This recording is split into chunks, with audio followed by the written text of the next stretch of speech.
Inflation just jumped to 3.8%, the highest level since May 2023. And for the first time in 3 years, your wages are no longer keeping up with rising prices. What that means in plain English is this.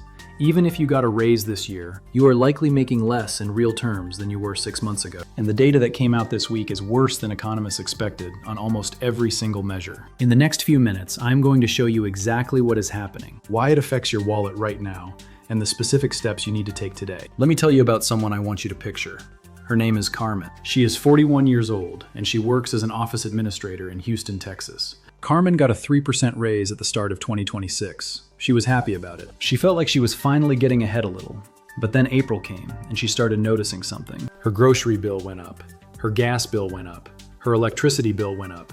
And when she sat down and looked at the actual numbers, she realized something that made her stomach drop. Her 3% raise was completely wiped out by rising prices. And then some. She was effectively earning less than she was a year ago, even with the raise. Carmen is not alone.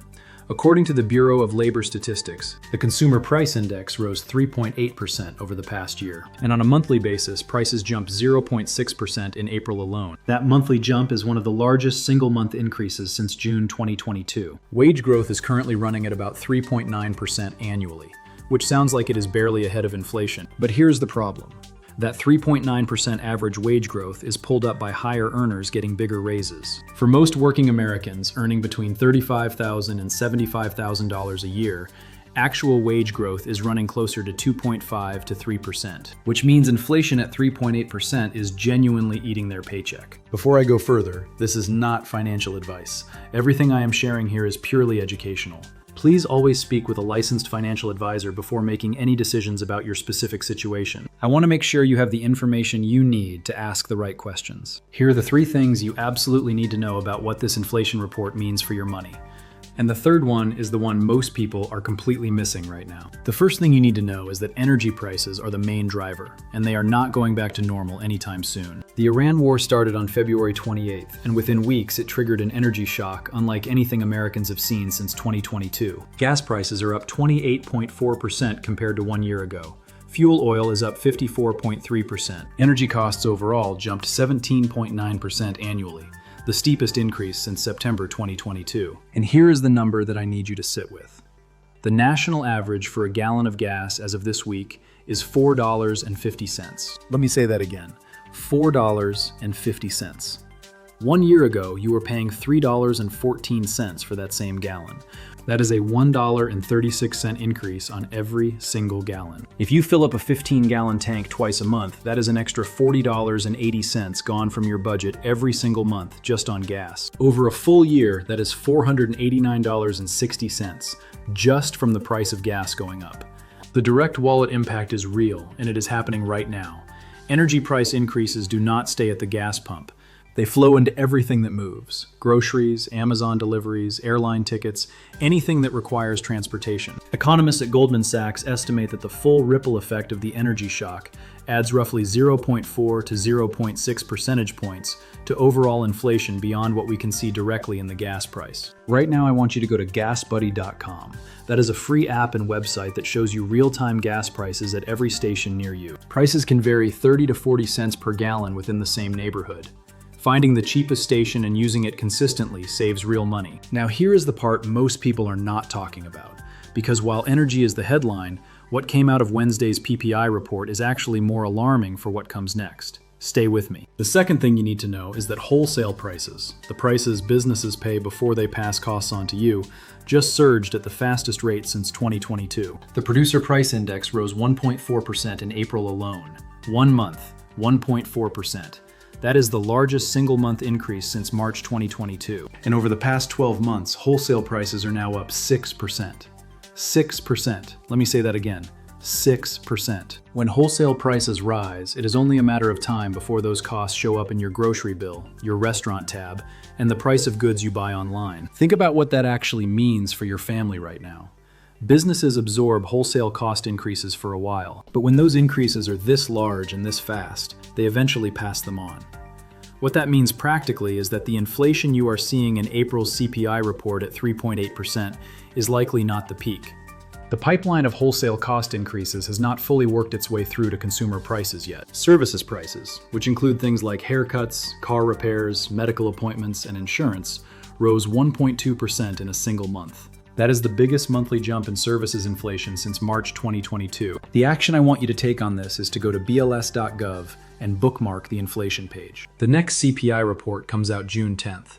Knowing that date in advance lets you prepare your budget before the data surprises you. And that brings me to the third thing, because there is something in this week's data that almost nobody is explaining clearly, and it directly affects whether the Fed will cut rates this year. Stay with me. The third thing you need to know is that this inflation report has almost certainly ended any chance of a Fed rate cut in 2026. And that means your mortgage, your credit card, and your car loans stay expensive. Before this report, there was still some hope among market watchers that the Fed might cut rates once or twice before the end of the year. That hope is now essentially gone. The CPI came in above expectations, the PPI came in dramatically above expectations, and Federal Reserve Chair Jerome Powell, who just held his final meeting in April, made clear that the bar for cuts is very high. His expected replacement, Kevin Warsh, is considered even more hawkish, meaning even less inclined to cut rates. Here is the number. Futures traders right now are pricing in a 0% chance of a rate cut at the June Fed meeting. 0. And for the full year 2026, the probability of any cut at all has dropped sharply. What that means for you is that if you are carrying credit card debt at 20% APR, that rate is not coming down this year. If you are hoping to refinance your mortgage to a lower rate, the window is not opening this year. If you are planning to buy a car, loan rates at 7% are here to stay. The action I want you to take is to go to bankrate.com right now and look at their high-yield savings account comparison. Even if you cannot control the rate you pay on debt, you can control the rate you earn on savings. High-yield accounts are still paying 3.5 to 4.5%, dramatically better than the 0.4% national average on regular savings accounts. Now here's my honest take on all of this. When I look at this week's inflation data, what concerns me most is not any single number. It is the combination. CPI up 3.8%, PPI up 6% over a year, wages losing ground for the first time in 3 years, Fed with no room to cut. This is a genuinely difficult environment for working Americans, and I do not think the mainstream coverage is being honest enough about how tight this is for families earning under $80,000 a year. Here's what I would personally do right now.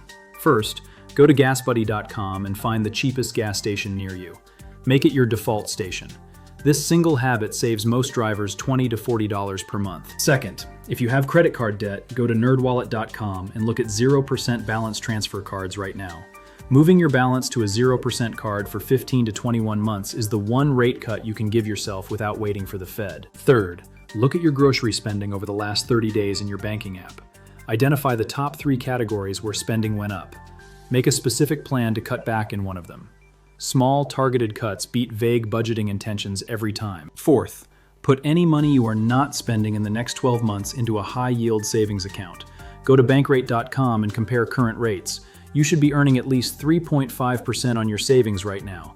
If you are earning less than 1%, you are leaving money behind. Fifth, look at your biggest fixed monthly expenses: rent, car payment, insurance. Call your insurance provider this week and ask about available discounts.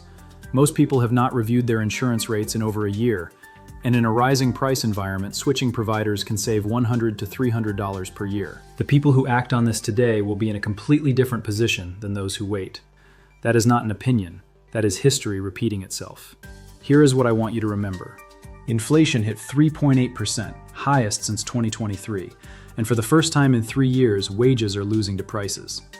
Energy prices are up 17.9% annually, with gas at $4.50 a gallon. Wholesale prices surged 1.4% in 1 month, signaling more price increases are coming. And the Fed has zero chance of cutting rates this year, meaning all your borrowing costs stay where they are. What you can control today. Use gasbuddy.com to find cheaper gas. Look at balance transfer cards at nerdwallet.com, and put your savings in a high-yield account at bankrate.com. If this gave you even one thing you did not know, subscribe. I post new videos every week so you never miss what matters for your money. And remember, knowledge is your greatest asset. In my next video, I am covering the wholesale price surge, what the PPI report actually means for your grocery bill over the next 60 days, and the specific items that are about to cost you significantly more. You will not want to miss that one. I will see you there.